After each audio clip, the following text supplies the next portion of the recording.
အဲ့ဒါရင်ဖះရဲ့ဆုံးမှာရင်ထဲမှာမရှိဘူးဆိုရင်ဓမ္မနဲ့အတ္တမအဲ့ဒီဟောနေတဲ့ဘုန်းကြီးတွေကိုယ်တိုင်ကိုကအမျိုးဘာသာသာသနာတော့ဟောနေတဲ့ဘုန်းကြီးတွေကဒီသာသနာသူတို့မသိဘူးလားဆိုတော့တိတိနဲ့ပြောမှဆိုရင်ဘသူတွေဖြတ်လာဆိုရင်ဦးဇင်းတော်တခါတော့ပို့ရေးလိုက်ပါတယ်သာသနာဖြတ်တာတပိတူတွေဖြတ်တာမဟုတ်ဘူးလို့ဘုန်းကြီးတွေကိုယ်တိုင်ဖြတ်တာလို့ဟုတ်တယ်လေဦးဇင်းတို့ဘုရားလည်းအဲ့ဒါပြောတာငါသာသနာကိုလူလည်းဖြတ်မရဘူးနတ်လည်းဖြတ်မရဘူးဗြဟ္မာလည်းဖြတ်မရဘူးငါသာသနာအတွင်းတွေကဘုန်းကြီးတွေပြည့်လို့ရှိရင်ပြတ်တယ်ဆိုတာအားရမဦးဇင်းတို့ရဲ့ဒီတိုင်းပြည်လက်ရှိဦးဇင်းတို့သာသနာဖြတ်နေတာနံပါတ်1ကဘုန်းကြီးတွေပဲနော်ဝေဖန်ရမယ်ပိုင်းခြားရမယ်အဲ့တော့ဦးဇင်းတို့က तू မကောင်း तू ခံလိမ့်မယ်ဟေးဆိုတော့ဦးဇင်းတို့ပြောပါဦးယနေ့မင်းအောင်နိုင်မကောင်းတာဟာ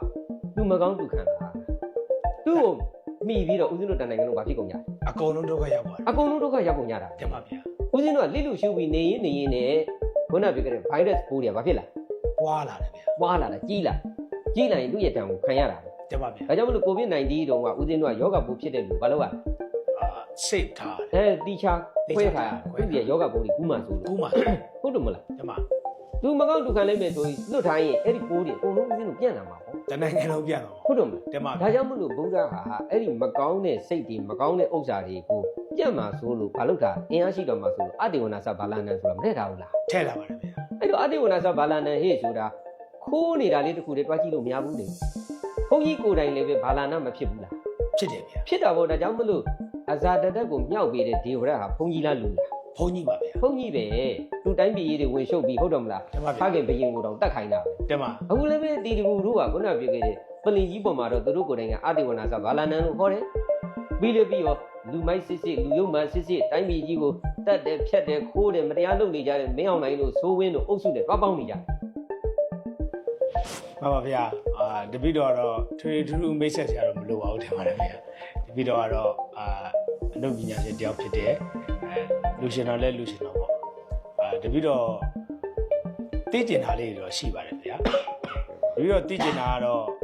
တပိတော့နိုင်ငံမှာဟိုးလွန်ခဲ့တဲ့နှစ်ပေါင်းများစွာတဲ့ကထဲ့လာခဲ့တဲ့ဂျင်းတွေပြည်သူလူထုတွေအဲ့ဂျင်းတွေကြားမှာပိတ်မိနေပါတယ်ဗျာအဲ့ဒါလေးတွေလည်းတပိတော့သိကျင်ပါတယ်ဗျာဘာသာရေးနဲ့ပတ်သက်တဲ့ဂျင်းတွေလည်းအများကြီးရှိပါတယ်ဗျာဆိုတော့မြေသားတို့ရွတ်ပြီးတော့လူတွေတတ်နေကြတာ哦ဒါတွေကဂျင်းထဲမှာပိတ်မိနေကြပါတယ်ဗျာဆိုတော့ဘုံဘုံတို့တန်ခါမှာလည်းသာသနာရေးရမှာအရင်တော့တပိတော်ငယ်ငယ်တော့ဆိုရင်တန်ခါဆိုတဲ့အဖွဲ့အစည်းကတစ်ခုတည်းရှိပါတယ်ဗျာခုတော့တပိတော်တို့လူပြိုဘဝကလေးဘဝနဲ့လူပြိုဘဝအိမ်အောင်တဲ့ဘဝကြောက်လာတဲ့အချိန်မှာတန်ခါအဖွဲ့အစည်းကနှစ်ဖွဲ့ဖြစ်သွားပါတယ်ဗျာ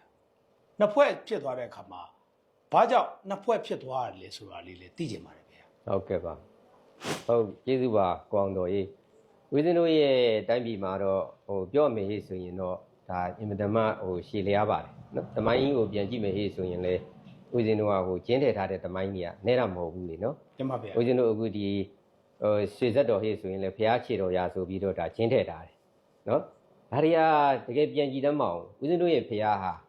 ာလူသားဘုရားပဲလေဟုတ်တယ်တင်ပါဗျာဒါယနေ့အိန္ဒိယမှာတူးဖော်တွေ့ရှိနေတဲ့ကျောင်းတော်ကြီးတွေရဲ့နော်ဒီဝင်ပေါက်တွေတကားပေါက်တွေကိုကြည့်တယ်ဟေ့ဆိုရင်ယနေ့မြင်နေရတာပဲတင်ပါအဲ့တော့ယနေ့ရွှေဆက်တော်မှာပြထားတဲ့ခြေရာဂေါစီလာခြေရာထက်တောင်မှပဲကြီးနေသေးတယ်ဒါတွေကဘလို့နည်းနဲ့မှယုတ်တိမရှိဘူးပေါ့နော်ပြောချင်တာဦးဇင်းတို့ကဖျားခြေရာမဟုတ်ဘဲနဲ့ဖျားခြေရာလို့အလိန်ခံရပြီးအဲ့ဒီမှာဦးဇင်းတို့ကပတ်စံတွေပြုံးပြီးဟုတ်တယ်မလားအကုန်လုံးနောက်ဆုံးကြတော့ကော်ပီကစ်တွေပဲစဆသွားကြတဲ့ကိစ္စတွေဟာအင်မတန်မှလွဲချော်တဲ့ကိစ္စတွေပဲတင်ပါဗျာပြောချင်တာကတော့ဦးဇင်းတို့ကရင်းနဲ့အမားတွေကိုဦးဇင်းတို့ကခြေဖြတ်နိုင်ကြဖို့အရန်အရေးကြီးပါတယ်အဲ့တော့ဗုဒ္ဓရဲ့လမ်းစဉ်စစ်ကဘာလဲဟေ့ဆိုရင်ဦးဇင်းတို့မြတ်စွာဘုရားနော်ဒုက္ခအစစ်တွေကဘာလဲဒုက္ခဖြစ်ခြင်းအကြောင်းရင်းတွေကဘာလဲနော်ဒါတွေကိုရှာဖွေပြီးတော့ဒုက္ခကလွတ်မြောက်ကြောင်းဆိုတဲ့ဝိမု ക്തി ဒုက္ခလွတ်မြောက်တဲ့ချမ်းသာအစစ်သစ္စာ၄ပါးကိုသူကိုယ်တိုင်ရှာဖွေပြီးတော့ဦးဇင်းတို့ရဲ့ဂျားထဲမှာထားခဲ့တာပဲတို့တော့လည်းပဲယနေ့ညင်ညာတဲ့အတိုင်းပဲဗုဒ္ဓကလောဘတွေဒေါသတွေမောဟတွေငြိမ်းကြောင်းကင်းကြောင်းလောဘတွေဒေါသတွေမောဟတွေကင်းမှအင်းငိမ့်တဲ့လူဖွဲ့စည်းဖြစ်မှာကိုစနစ်တကျကိုအောင်တော်ကမေးတဲ့အတိုင်းမြစ်တာတုံထဲမှာတင်ထားတာပဲတမဗျာတို့တော့လည်းပဲစစ်အာဏာရှင်ရဲ့အသုံးချခံမဘဒဘုံကြီးတွေကနော်ဖယားရဲ့လမ်းကိုမလိုက်ကြဘဲနဲ့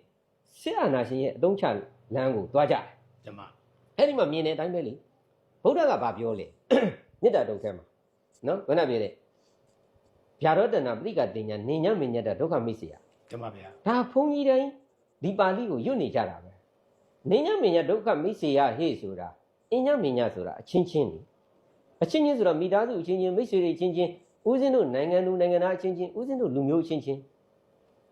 ဒုက္ခဖြစ်ခြင်းကိုနားအိတ်စေရအလိုမရှိရတမဗျာဒုက္ခဖြစ်ခြင်းကိုအလိုမရှိရဟေ့ဆိုတာဒုက္ခဖြစ်ခြင်းကိုပဲအလိုရှိပါအဲ့တော့ကိုယ်နိုင်ငံသားတွေရဲ့ကျမ်းမာရေးချမ်းသာရေးနိုင်ငံနဲ့ကောင်းတဲ့နိုင်ငံရေးနော်တရားဥပဒေတွေစိုးမိုးတဲ့အရေးတွေကိုပဲဒါဦးဇင်းတို့ဆောင်ရွက်ရမှာပေါ့တို့တော့လည်းပဲဆရာနာရှင်ကဒီဘက်ကိုလှည့်လာမှဆိုလို့ဘုန်းကြီးတွေကိုရော့နော်ဆိုပြီးတော့အမျိုးဘာသာတာရဏစောင့်ရှောက်ရေးအတင်းနော်မင်းတို့နောက်မှာငါတို့ရှိတယ်ဆိုပြီးတော့အမုန်းတရားတွေဟောခိုင်းလို့ခုနပောက်ကိုတော်တို့ဝါတော်တို့ဝေဒတူတို့နော်မဘာသာဘုန်းကြီးတွေကအစ္စလမ်ဘာသာမုန်းတီးတွေဟောကြတယ်အခြားဘာသာမုန်းတီးတွေဟောကြတယ်ပြီးတော့သူတို့လမ်းစဉ်စာအုပ်ကြီးတွေထုတ်ပြီးတော့ဖြန့်ဝေကြတယ်အဲ့တော့ဗုဒ္ဓရဲ့ဝေးကိုသူတို့ကမလိုက်ကြဘဲနဲ့ငါကားရရင်ပြီးရောငါเจ้าရရင်ပြီးရောငါစည်းစိမ်ချမ်းသာရင်ပြီးရောဆိုပြီးတော့ဗုဒ္ဓမျက်နှာအိုးမဲတုပ်ပြီးတော့စစ်အာဏာရှင်ခိုင်းတာမှန်တယ်များလုပ်တဲ့မဘာသာအဖွဲ့အစည်းပေါ်လာတာဒါအင်မတန်ဝမ်းနည်းစရာကောင်းတယ်ဒါတခါကြီးတို့ဦးဇင်းတို့ငယ်ငယ်တော့မဘာသာအဖွဲ့အစည်းဆိုတာရှိမှမရှိတာမရှိဘူးဗျာဟုတ်တယ်သူပေါ်လာပြီးတဲ့နောက်မှာနော်ဘာတွေဖြစ်လာလူစိုးလူမိုက်တွေကိုမြှောက်ပေးတဲ့အတွက်ကြောင့်ဦးဇင်းတို့ရဲ့တိုင်းပြည်ကလူစိုးလူမိုက်တွေရဲ့ရက်ဆက်ခြင်းကိုခံရတာပဲကျမဗျာအဲ့မြတ်ဗုဒ္ဓဘာဟောထားလဲအတ္တိဝနာသဘာလနံနော်ဘုန်းတော်ပြောခဲ့တဲ့မိုက်ချင်းတွေမိုက်တဲ့ဓာတ်တွေလောဘတွေဒေါသတွေမောဟတွေအမိုက်ဓာတ်တွေမပေါင်းနဲ့အမိုက်ဓာတ်ကိုဆောင်ရွက်နေကြတဲ့လူမိုက်တွေကိုလည်းမပေါင်းနဲ့အခုကြတော့သူတို့ကပါဇက်ကတော့လူကြားကောင်လူမိုက်တွေနဲ့မပေါင်းနဲ့မိုက်ချင်းတွေမပေါင်းနဲ့ဟေ့ဆိုတော့သူတို့ကိုယ်တိုင်ကလည်းလူမိုက်တွေဖြစ်နေကျမဗျာပြီးတော့လူမိုက်ဆိုတဲ့ဘုန်းတော်ပြောတဲ့ရက်ဆက်ခြင်းရုပ်မှခြင်းမရင်းချင်းတက်ဖြတ်ခြင်းတွေလုပ်နေကြတဲ့မင်းအောင်နိုင်တို့လူလူစုနဲ့လည်းပဲဘာပေါင်းနေကြတယ်အဲ့တော့ဦးဇင်းတို့ရဲ့တိုင်းပြည်ကဘာဖြစ်လာလဲနော်ဆုပ်ယုပ်လာတယ်ဆုပ်ယုပ်လာတယ်နော်အရေးချင်းတွေရောကိုချင်းတိတ်ခါတွေရောအကုန်လုံးဗပောင်းဆုံးဆုပ်ယုပ်ပြီးတော့ဒီလူရုပ်မှာအဖွဲ့စည်းကြီးရဲ့ဖြစ်စည်းခြင်းကိုခံနေရတာဒီခုနပြောခဲ့တဲ့ဓမ္မအမှန်တရားထွန်းကားအောင်လုပ်ရမယ်တာဝန်ရှိဆုံးယဟန်တော်တွေကိုယ်တိုင်ကအားပေးအမြောက်တွားပြုတဲ့အတွက်ကြောင့်သူတို့ရဲ့တက်ချင်းဖြစ်ခြင်းကိုခံလာရတာပါပဲဒါကြောင့်မလို့ဦးဇင်းတို့ကတော့ပြောချင်တာအရာကဒီမဘဒအဖွဲ့အစည်းပေါ်ပေါက်လာခြင်းဟာဦးဇင်းတို့ရဲ့ဘာသာရောတာရဏရောနိုင်ငံရောပစ္စည်းဖို့အကြောင်းဖြစ်လာတာပါပဲဒီမှာဒီပြီးတော့ဒါဆိုရင်ဒီပြီးတော့တို့ရဲ့တိုင်းပြည်မှာဆိုရင်အဖွဲ့အစည်းနှစ်ခုဖြစ်သွားတာပေါ့တမတော်ဆိုတဲ့အဖွဲ့အစည်းရဲ့မဘဒဆိုတဲ့အဖွဲ့အစည်းရဲ့ဒါမဘဒဆိုတာကလည်းတန်ခါရကနေဖြစ်လာတဲ့မဘဒတွေပေါ့နော်တိုင်းပြည်အတွက်ကိုကောင်းကျိုးလုပ်မယ်ဆိုရင်လည်းတပိတော့အဖွဲ့အစည်းပဲနဲ့ဖွဲ့ပဲဖြစ်ဖြစ်တိုင်းပြည်အတွက်ကိုကြည့်တဲ့အဖွဲ့အစည်းတွေမှန်များတပိတော့ကအများကြီးလိုလာပါတယ်ဗျာတပိတော့ဂျင်းတွေတိကျင်တာတော့ဟိုဂျင်းကအခုမှမဟုတ်ဘူးဆိုတဲ့ဟာလေးပေါ့နော်ဘုံဘုံခဏရှင်းပြသွားသလိုဟိုရှေးတုန်းဘဝတွေကကြလွန်ခဲ့တဲ့ဘဝတွေကဂျင်းတွေကမိခဲ့ကြတာပေါ့တပုတ်ကနဲ့ပလိကမြန်မာနိုင်ငံမှာပဲမွေးတယ်လို့ပါလို့တော့ကြားတာပေါ့ဒါပေမဲ့ဒီပြီးတော့ဒါဟိုလူကြီးသူမတွေပြောခဲ့ရတော့ဒါပေမဲ့အိန္ဒိယမှာလည်းဒီနာမည်တွေရှိတယ်ဆိုတော့ဒီလိုဂျင်းတွေပေါ့နောက်တစ်ချက်ကဟိုဖျားဟောတဲ့တရားတွေကိုဂျင်းတဲ့ဟာတွေလည်းအများကြီးတွေ့ရပါတယ်ဗျာတတရံကို3ပါးနဲ့5ပါးသီလမြဲရင်မမြဲတဲ့လူကိုတတ်တယ်ဆိုရင်ဒါကအပြစ်မရောက်ဘူးလို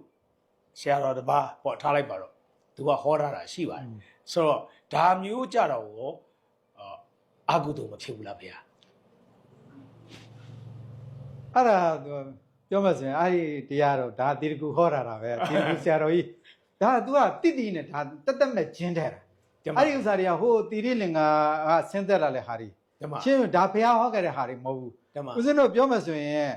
ဒါဘုရားဦးဇင်းတို့တကားကိုအောင်တော်လဲသိမှာပါဦးဇင်းတို့ပိဋကသုံးမှုဆိုတာရှိတယ်လေပိဋကသုံးမှုတွေမှာဦးဇင်းတို့ပါဠိတော်နဲ့အထက်ကရာဆိုတာရှိတယ်အဲ့ဒီပါဠိတော်နဲ့အထက်ကရာတကယ်ဘုရားဟောခဲ့တာပါဠိတော်ပဲရှိတယ်အထက်ကရာဘုရားဟောခဲ့တာမဟုတ်ဘူးပညာရှင်တွေရေးခဲ့တာဒါပဲတော့ကိုအောင်တော်ပညာရှင်တို့ကိုအောင်တော်ရေးလိမ့်မယ်ဟိုတကားပညာဆိုဆရာတော်မင်းသူညပညာရှင်တို့ဆရာတော်ရေးလိမ့်မယ်ဦးဇင်းပညာရှင်ဆိုရင်ဦးဇင်းရေးမှာဒါနဲ့ဦးဇင်းတို့ကအဲ့ဒီအထက်ကရာတွေကိုဘာအနေနဲ့ယူဆမလဲဆိုပညာရှင်အနေနဲ့ယူဆမလို့ယူဆလို့ရတယ်ဒါနဲ့အခုတော်တော်များအခုဘုန်းကြီးတွေကအဲ့ဒီအထက်ကရာကိုဗုဒ္ဓမတ်တင်ညွတ်လှုပ်လိုက်တော့ဦးဇင်းတို့အဲ့မှာရှောက်ကုန်တာဘာဖြစ်လို့ဘုရားကရိုးလေးပဲဟောခဲ့တာအဲ့ဒီအထက်ကရာကြတော့